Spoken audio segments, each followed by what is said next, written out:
أعوذ بالله من الشيطان الرجيم. بسم الله الرحمن الرحيم.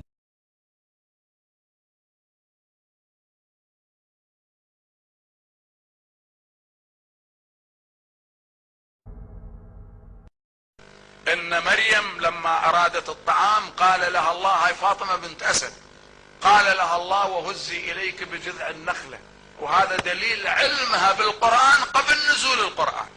هاي من أسرار أهل البيت، لأن هذه أم علي بن أبي طالب، أم أمير المؤمنين.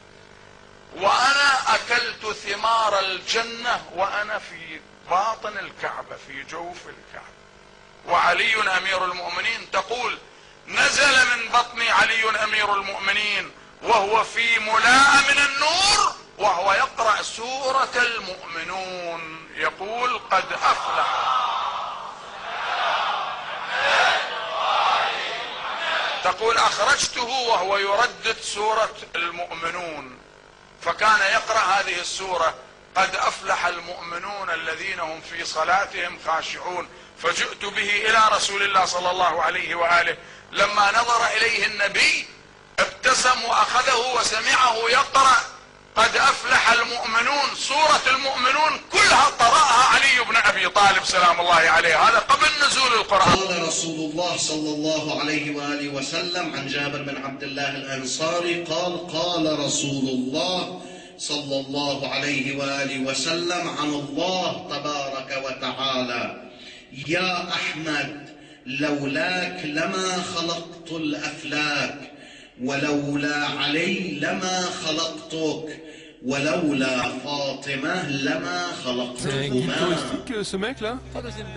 Oui, on peut dire que c'est un guide touristique. Il accompagne les touristes iraniens.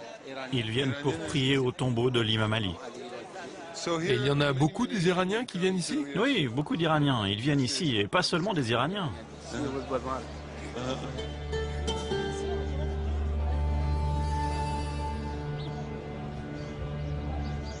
Donc c'est la première fois qu'une télévision peut rentrer? Non, il y a déjà eu des caméras pour Irak TV qui ont filmé à l'intérieur avec une autorisation exceptionnelle. Ah, mais donc c'est la première non musulmane? Oui. Incroyable, incredible. Wow. Donc c'est ici qu'a été enterré l'imam Ali? Eh oui, l'imam Ali repose ici. Donc c'est un peu le Vatican de l'islam chiite? Oui, oui. L'imam Ali est un grand imam. Il est le premier après le prophète Mahomet. Son tombeau est en or. C'est de l'or pur. Ah, donc c'est pas du plaqué, c'est vraiment de l'or pur? Oui, oui, c'est pur.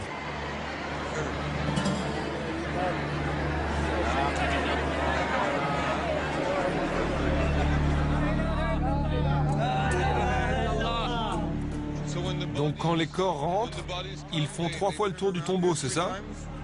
Oui. Et pourquoi? C'est la tradition pour les chiites. Oui, vous savez, les chiites pensent que quand une personne meurt, elle commence son voyage par une visite à l'imam Ali. Et après cela, elle peut se faire enterrer dans un cimetière. C'est vraiment superbe, hein? Quand j'étais encore un tout petit bébé, j'ai été amené ici pour toucher le tombeau de l'imam Ali. Et je reviendrai quand je serai mort.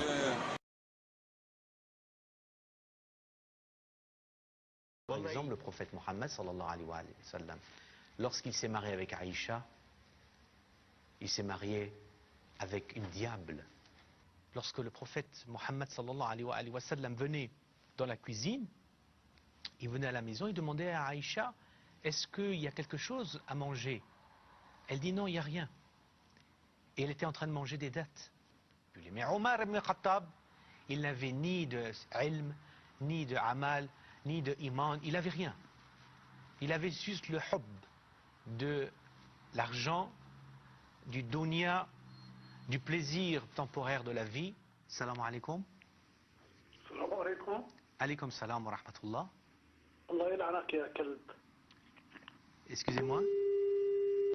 Lorsque vous parlez à Ben Laden, lorsque vous parlez à ces groupes salafistes, Si vous dites à eux, quel est votre guide? Il va dire, c'est Omar al-Farouq. La'natullah alayhi. Et si vous demandez à une de leurs sœurs, c'est Aïcha. C'est ce qu'ils vont vous dire, oui. Parce que Aïcha leur a montré le chemin. Parce que Aïcha leur a montré le chemin. Elle était montée sur une monture, une femme montée sur la monture. Subhanallah, subhanallah. La honte. Elle est pire que la femme de Lut et de Nuh et de Noé. Les épouses de Lut et de Noé, c'était la honte des prophètes. Et Aïcha n'était pas loin de ça. Au même rang, et même pire. Parce qu'elle a enseigné comment faire du terrorisme. Allô, salam alaikum. Allah yad'anak ya hayawan. Barakallahu fik. Avec Omar, qui se dit, ou Abu Bakr, qui est encore le plus méchant par rapport à Omar. Ou Abu Bakr était plus méchant. Mais on parle plus de Omar parce que Omar faisait plus en public de la mécréance. Mais les grandes stratégies. عدد ما أحاط به علمه رب اغفر وارحم وتجاوز عما تعلم إنك أنت الأعز الأجل الأكرم وصل على محمد وآله الطاهرين ولعن أعداءهم أجمعين سيما أبا بكر وعمر وعائشة وحفصة الله أكبر سبحان الله.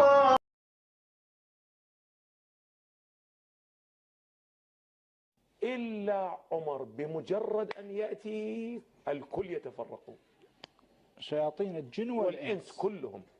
أحسنت. ولهذا رسول الله كان يقول أي شخصية أنت يا عمر؟ عجيب يفرق منك ويخاف منك الشياطين. يقول سيدنا أيعقل هذا؟ أقول عزيزي أن سأقرأ لكم لتصورون بأني لا أريد أن أدعي أو أتهم أحدا. أمامكم أعزائي صحيح سنن الترمذي المتوفى 279 تحقيق من؟ تأليف محمد ناصر الألباني. المجلد أعزائي الثالث صفحة 511 أعزائي. رقم الحديث 3690 أعزائي. انظروا ماذا يقول. فقال رسول الله إن الشيطان ليخاف منك يا عمر. ولا يخافون لا من رسول الله ولا من أبو بكر ولا يعني لو يا جيش الأحرار تقدم بعقيدة وإصرار تحزم. يا جيش الأحرار تقدم بعقيدة وإصرار تحزم. أرضك بترجع لك من الله سبحانه وتعالى لا ينال عهدي الظالمين، عهد إلهي فلا بد أن يكون من قبل الله سبحانه وتعالى. نعم القرآن لمصالح، وهذه المصالح ورد ذكرها في بعض الروايات ولعلنا نقرأها من الروايات الواردة في الاحتجاج عن الإمام الصادق أنه لو ورد اسم علي في القرآن لأنكروا القرآن. فلهذا خوف الله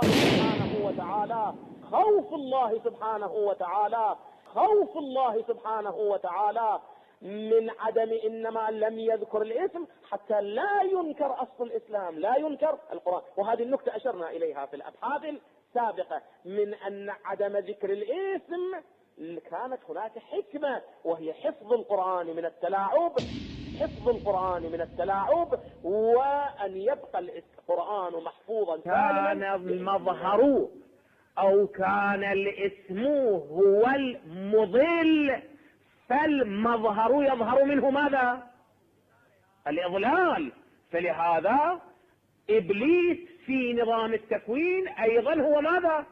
مظهر من مظاهر الأسماء الإلهية. ما هو ذلك الاسم؟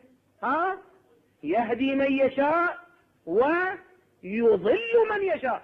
فمن أسمائه ما هو؟ يضل. له مظهر في عالم الإمكان أو ليس له مظهر؟ له مظهر وهو الشيطان. لين عندي وعد ماخذه من فاطمة العليلة، انا ماخذه شخصيا من فاطمه، لا تقول لي شلون، انا مو بحالي شلون. انا ماخذ وعد من فاطمه العليله، لو تجيب لي جبار السماوات هسه ابكيك يا، لو تجيب لي جبار السماوات هسه ابكيك يا. يلا قول حاجتك.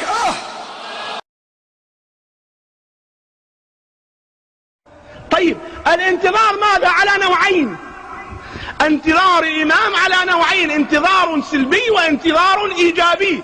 الانتظار الإيجابي هو سيصدر إن شاء الله من جنود جيش الإمام الحجة أمر من محمد الصدر أعلى الله مقامه، ومن الحوزة الناطقة بأن تقتلوا كل وهابي نذل وكل بعثي حقير. نعم، إن مسؤوليتك ومسؤوليتي ومسؤولية رجل الدين وشيخ العشيرة أن يجيش الجيوش من الشيعة المؤمنين لقتل البعثية والتكفير. انتظارك سلبي، أخذ سلاحك وقاتل كل وهابي نجس.